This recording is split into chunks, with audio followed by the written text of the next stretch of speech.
I track a girl. My BF was cheating with and tell her the truth, but now she calls me and demands I support. My phone buzzed at 2 a the screen glowing with a name I swore I'd never see again. Lila. I'd spent weeks tracking her down, the girl my boyfriend was sneaking around with, only to unravel a truth that shattered 3 lives in one night. Now she was calling, demanding I fix the mess I'd made by telling her the truth. It started with a gut punch.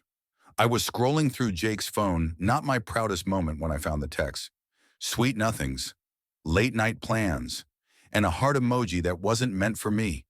Jake, my Jake, the guy who'd promised me forever over cheap pizza and starry nights, was cheating. I didn't cry. I got angry. And then I got curious. Who was she? Her name was Lila Monroe, a barista at the coffee shop Jake frequented. I became a detective in my own life, piecing together her existence from Instagram posts and stray receipts in Jake's car. She was pretty dark curls, a laugh that lit up her stories, and a vibe that screamed, I don't know I'm the other woman. I didn't hate her. I pitied her. She deserved to know the truth, didn't she? I followed her one rainy evening, my hoodie soaked as I watched her through the coffee shop window. She was wiping down counters, humming to music I couldn't hear, oblivious to the storm I was about to unleash. I waited until her shift ended, my heart pounding like a war drum.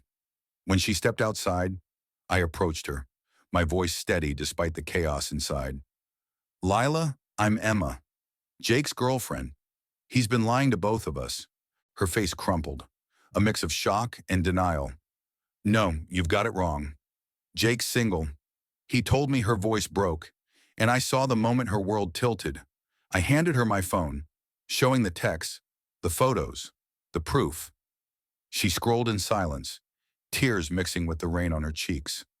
I expected her to scream, to curse Jake, to thank me for the truth. Instead, she whispered, "Why would you do this to me?" I left her there, under the neon glow of the shop's sign, thinking I'd done the right thing. I'd exposed Jake, ended his game, and freed us both. But the next day, he was gone. No calls, no texts, just an empty apartment and a note. You ruined everything. Emma.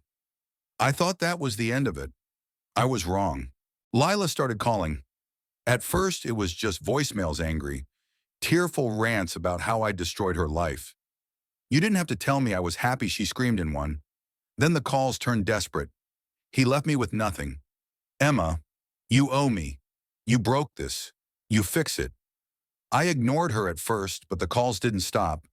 They came at midnight, at dawn, during work meetings. My phone became a ticking bomb. Her name the trigger. I met her again, this time at a park bench under gray skies. She looked different, hollowed out, her spark gone. He was my everything, she said, her voice low. I quit my job for him, moved to the city for him. Now I'm alone, and you're the one who told me. I wanted to snap that Jake was the liar, not me, but her eyes held me back. They weren't just angry, they were lost. I started to question myself. Had I done the right thing, I'd wanted to save her from Jake's deception. But had I just traded one pain for another, I gave her money $200 for rent, then $50 for groceries. It felt like atonement, but it didn't stop the calls. You owe me more, she'd say, her voice sharp with entitlement. You ruined my life. The guilt gnawed at me, but so did the anger. I hadn't cheated. I hadn't lied. Why was I the one paying? I confronted Jake one last time, tracking him to a dive bar across town. He looked smaller somehow, his charm tarnished.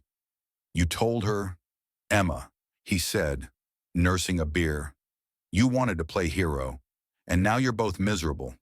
Congrats. His words stung because they held a sliver of truth. I'd acted on impulse, driven by righteous fury, but I hadn't considered the fallout. Back home, I stared at Lila's latest text, I need $500 by Friday, or I'm screwed. Don't ignore me. I wanted to block her, to scream that she was delusional, but something stopped me. I remembered her face that first night, the way she trusted Jake, Just like I had. We were both his victims, weren't we? I started meeting Lila weekly, not just to give her money, but to talk. She told me about her dreams opening her own cafe, escaping the grind. I told her about mine writing a novel, starting over somewhere new. We weren't friends, not exactly, but we were tethered by the same betrayal. Slowly, her demands softened.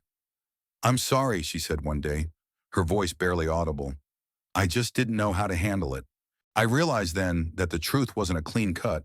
It was a jagged wound, messy and slow to heal. I'd thought exposing Jake would set us free, but freedom came with a price. Lila and I were both rebuilding, brick by brick, from the wreckage he'd left behind. I didn't know her, but I chose to help, not because she demanded it, but because I saw myself in her. One evening, as we sat in a diner, splitting a plate of fries, she looked at me and said, "You didn't have to tell me, but I'm glad you did." It wasn't gratitude, not really, but it was enough. We were two women who'd been broken by the same man, finding our way back to whole. The call stopped. Lila got a new job, started saving for that cafe. I started writing again, pouring my anger and guilt into pages that felt like therapy. Jake faded into the background, a lesson learned, but the question lingered: had I done the right thing, or had I just ignited a different kind of chaos? What do you think? Was Emma right to tell Lila the truth, or should she have stayed silent? Share your thoughts. And